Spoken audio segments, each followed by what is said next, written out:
Gálatas 5:16, si ya lo tienen, dice así: digo pues, andad en el Espíritu. ¿Qué otra posibilidad de andar hay? Si te dice que andemos en el Espíritu, ¿qué otra posibilidad que hay de andar? ¿Sí? Podemos andar en la carne. O sea, Pablo está diciendo acá a los Gálatas, caminen, anden, muévanse por el Espíritu, porque ustedes tienen dos posibilidades, ¿sí? Como cristianos, le está hablando a la iglesia, no está hablando a un incrédulo, está hablando a la iglesia. Ustedes tienen dos posibilidades, o andan por la carne o andan por el Espíritu. La recomendación de Pablo es que andemos por el Espíritu, ¿sí? Caminar continuo, quiere decir la palabra, sostener un hábito. Caminar en el Espíritu, andar en el Espíritu es mantener un hábito. Vivir bajo la influencia, el gobierno y el poder del Espíritu Santo. Ahora, ¿es esto una realidad en nuestras vidas? ¿Sí? ¿Es esto una realidad en nuestras vidas? El que caminamos continuamente gobernados por el Espíritu Santo. Déjeme que sea el primero en decir no. ¿Sí? Sí, claro. Se dice que un cristiano se ve en sus reacciones. ¿Sí? Un cristiano se ve en sus reacciones. ¿Vio cuando te cruzan el auto y te acordás de la tía, del primo, de la mamá, de todo? Un cristiano se ve en sus reacciones cuando vienen los problemas, las dificultades. Un cristiano se ve en sus reacciones. No es en lo que yo soy acá, sentado, ni lo que somos nosotros acá reunidos. Es el cristiano se ve en sus reacciones, en las reacciones de su casa, en las reacciones de su hogar, ¿sí? Y muchas veces Edith puede decir, no, vos tenés una reacción de un cristiano carnal, de un cristiano que es gobernado por la carne, no de un cristiano que es gobernado por el Espíritu, ¿sí?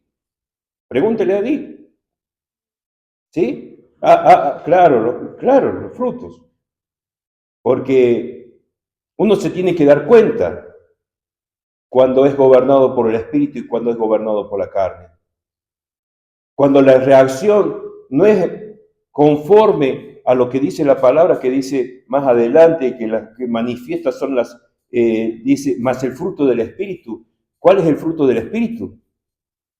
Entonces tenemos dos opciones en nuestro caminar. Dos opciones en nuestro caminar diario, en nuestro día a día. O andamos por el Espíritu o andamos por la carne. Hermanos, seamos sinceros, seamos responsables y vamos a exculpar, como dice un predicador, a exculpar a Dios y hacernos responsables de nuestras actitudes. Porque si tenemos los frutos que tenemos, es por andar en la carne.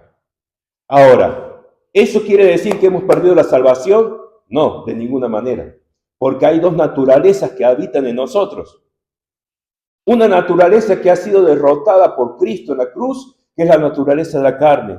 Y una naturaleza que no ha sido por la victoria dada en la cruz, que es la naturaleza del Espíritu Santo, que habita en nosotros en plenitud, porque el Espíritu Santo no es dado en medida, sino que es dado en plenitud. Ahora, ¿qué alimentamos? ¿Qué clase de vida alimentamos? ¿La vida del Espíritu o la vida de la carne? Y esas opciones siempre van a estar delante tuyo desde que te levantas hasta que te acuestas. ¿Sí? Son las opciones que se le presentó a Eva en el Edén, ¿no? Y allí ella tuvo que decidir a quién obedecer, qué sugerencia escuchar, qué diálogo mantener. Claro, después Jesús en la tentación, cuando se enfrenta con los demonios, ¿sí? Él recupera ese gobierno y allí hay un enfrentamiento. Un cristiano se ve que es cristiano cuando se enfrenta con sus propios demonios. Jesús fue llevado al desierto para enfrentarse con el diablo. Y allí tuvo una guerra de Biblia con el diablo. ¿Se acuerdan? Que el diablo le vino con el escrito está, el escrito está, el escrito está. Y hubo una guerra de Biblia ahí. Pero a diferencia de Eva, Cristo se mantuvo sujeto al Padre. Al Señor tu Dios adorarás, no tentarás al Señor tu Dios, ¿sí? Siempre se mantuvo sujeto. O sea, que de cualquier manera tu vida va a reflejar lo que eres y lo que alimentas cuando te enfrentas con tus demonios, cuando te enfrentas con las situaciones difíciles, ¿sí? Cuando mi esposa puede decir, bueno, hoy no le cociné y mi esposo no se enojó. Entonces quiere decir que Julito anda en el espíritu. Y eso lo podemos ver en nuestro convivir diario. Yo convivo con Juancito, convivo con mi esposa, mi hijo a veces, Chani. Ellos me conocen. ¿Cuál es mi centro de influencia? Los que me conocen, los que yo habito día a día. ¿Dónde yo pretendo influir? ¿A las redes? ¿Al mundo? ¿Extenderme al mundo? No, hermano. Tu centro de influencia es hasta dónde llega tu voz, hasta dónde llegas vos, a dónde llegas vos, tu intimidad. Entonces es allí donde vos tenés que ser el predicador, tenés que ser el pastor, tenés que ser el apóstol, tenés que ser el profeta. ¿Dónde? En mi casa. Con mi mujer, con mis hijos, con mi esposo, con mi esposa, con mis nietos, ¿sí? Ellos ven qué clase de Cristo habita en mí. Si Cristo habita en mí, entonces yo soy responsable de mostrarle a Cristo a mis hijos, a mis nietos, a mi familia, a mi casa, a mis parientes más cercanos. Soy responsable de mostrar a Cristo.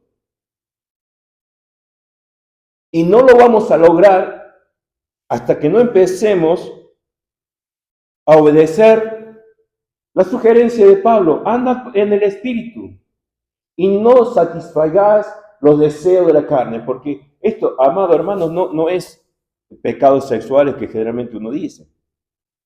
No, es todo. Es todo lo que no está bajo el gobierno del Espíritu, es carne. ¿Sí? Aun cuando parezca bueno, porque en el jardín del Edén estaba el árbol de la ciencia del bien y del mal. Y muchos que no son cristianos, ni se rigen, ni son gobernados por Cristo, ni por Dios, pueden hacer cosas buenas. Hay hombres buenos en la tierra. Hay gente buena, hay gente que realmente uno los admira, que son buenos. Buena gente, que le decimos nosotros. Un buen padre, una buena madre, un buen hijo. Pero eso no quiere decir que sean gobernados por el Espíritu. Hay algo mucho más alto, que es ser gobernado por el Espíritu. ¿Sí? Entonces, dice, le da un listado, dice, porque el deseo de la carne es contra el Espíritu, el 17, y el del Espíritu es contra la carne, y estos tienen un acuerdo entre sí, ¿no? ¿Qué dice su palabra? Porque el deseo de la carne es contra el Espíritu, y el del Espíritu es contra las carnes, y estos, ¿qué dice? ¿Toman un acuerdo? Se oponen, Lucy. Se oponen. Esa es la batalla, esa es tu batalla. Esa es mi batalla. Sí, esa es mi primera batalla. Son casi 60 años de batalla. Y son 60 años que gano mucho más la carne que el espíritu. ¿Sí? Pero Y acá esta versión dice lucha constantemente. esa versión dice lucha constantemente.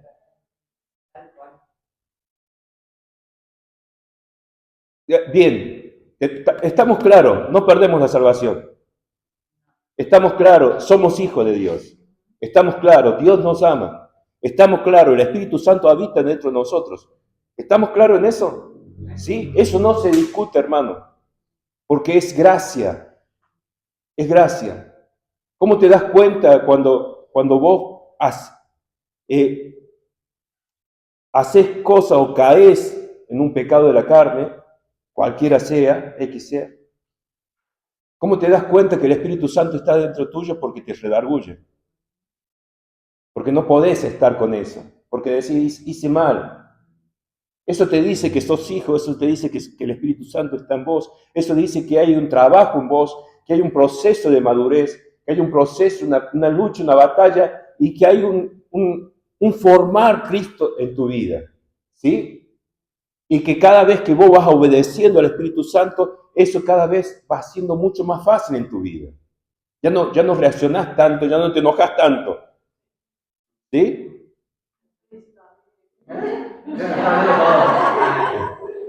A vos te lo digo.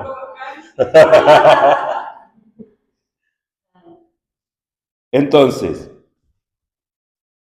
los que practican, la palabra deriva de prasontes, que quiere decir del verbo praso, que significa hacer, realizar, llevar a cabo, practicar, ocuparse en algo, ¿sí? Eso es lo que dice, ocuparse en algo. Y conocemos gente que se ocupa en algo, que son malos y se ocupan en algo, que como que lo practican y tratan de ser mejores en ser mala gente. O, sí, hacen un deporte de eso. Entonces, lo que hacen habitualmente estas cosas, un patrón de vida, una dirección moral persistente, una entrega habitual a esas obras, una vida gobernada por la carne y no por el Espíritu. Entonces, ¿cuál debería ser nuestra oración? Señor, queremos ser gobernados por tu Espíritu. Cuando andamos por la calle, cuando estamos con nuestros hijos, cuando nuestros hijos nos hacen enojar, cuando hacen cosas que no nos gustan. No queremos ser gobernados por la carne. ¿Sí, Juancito? No, no me Sí. nunca. Queremos ser gobernados por el Espíritu. ¿Y cuáles son los frutos del Espíritu? Dice, a ver, los frutos del Espíritu es amor, gozo, paz, paciencia, benignidad, bondad, fe, mansedumbre, templanza. El 22 y el 23. Amor, gozo, paz, paciencia, benignidad, bondad, fe, mansedumbre, templanza. ¿Sabes qué es eso? Cristo. No nosotros, Cristo. Cuando alguien ve que vos por naturaleza sos chispita y pronto ve que vos reaccionás con bondad, con amor, no sos vos, porque por naturaleza vos sos así. Esa naturaleza va a estar con nosotros hasta que partamos. ¿Qué es Cristo? Somos nosotros que hemos muerto voluntariamente, decidimos morir a nuestro yo, a nuestra forma de ser y entregarle el gobierno a Cristo. Y la persona cuando ve que vos reaccionás con amor, con paz, con benignidad, bondad, fe, mansedumbre, templanza, ¿qué ve? No ve una Edith reformada, no, ve una Edith que ha muerto en la cruz con toda su naturaleza pecaminosa y que ha decidido darle lugar a Cristo. ¿Sí?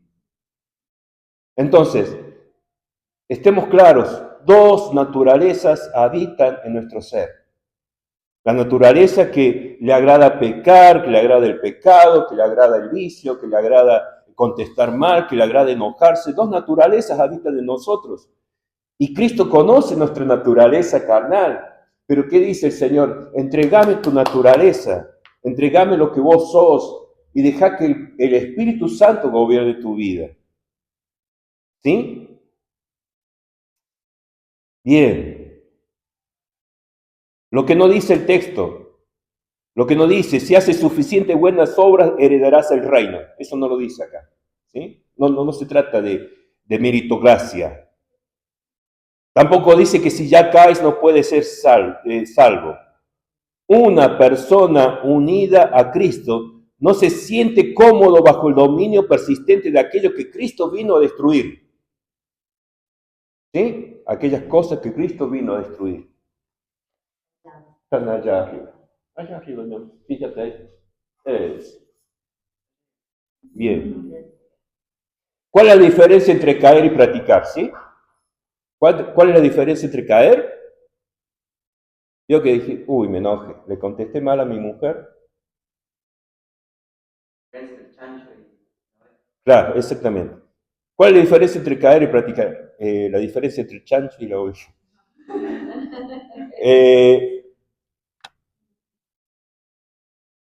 Cuando caemos, hay lucha, hay dolor espiritual, hay confesión, hay arrepentimiento, hay deseo de volver a Cristo y hay dependencia de la gracia. ¿Sí? Porque siempre cuando caemos y cuando hay esa lucha, ese arrepentimiento, debemos siempre volver a la gracia. ¿Sí? Al Cristo que te acepta tal como sos. Con toda tu lucha, con todos tus pecados, con todos tus grises, Él te acepta tal cual es. La diferencia de practicar el pecado es que hay persistencia voluntaria, hay justificación del pecado, hay ausencia de arrepentimiento, hay comodidad en la desobediencia, hay resistencia al Espíritu y hay una vida que contradice el señorío de Cristo.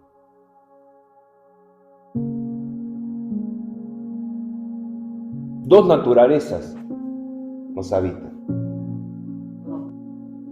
De no limitarse, digamos, en la cuestión de, como dice, acercarse a Dios, aun cuando estamos en estos momentos grises, en estos momentos donde caemos constantemente y no entendemos el por qué. Porque realmente es como, bueno, yo ayer compartía con Chani el liderazgo de Juan, del apóstol Juan, y la diferencia de los otros discípulos, porque yo me imagino en un momento cuando los discípulos le dicen a Jesús, ¿quién es el mayor entre todos nosotros?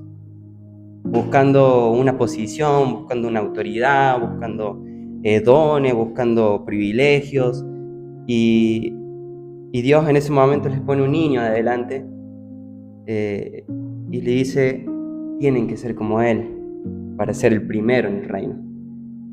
Y en ese momento, de esa situación donde están la mayoría de la gente pidiéndole a Dios algo, la imagen la corro para Juan de que a él cuando se acercaban a él no lo veían como el apóstol, el profeta, el que tiene los dones, no, sino que Juan era el discípulo amado. O sea, era la persona que constantemente quería estar con Dios porque entendía que Él estaba con él ahí y lo quería disfrutar en cada momento, en cada día, y aún con todas sus dificultades, aún seguramente con todas sus luchas que habrá tenido Juan, él nunca se alejaba de Jesús, nunca quería estar lejos de Él, sino que siempre buscaba recostarse en su pecho. Y creo que muchas veces tenemos que tomar esta postura de entender que es el amor por sobre todas las cosas. No es tanto lo que pueden reconocer los demás, no es tanto lo que podemos hacer por los demás, sino tratar de disfrutar esta unión en amor con Cristo y entender que en ese amor nosotros vamos a ser cambiados, que en ese amor nosotros vamos a menguar en nuestra carne y va a florecer el Espíritu de verdad. Necesitamos constantemente traer esta realidad de amar a Jesús por sobre nuestras cosas, por sobre los demás. Por eso es el primer mandamiento.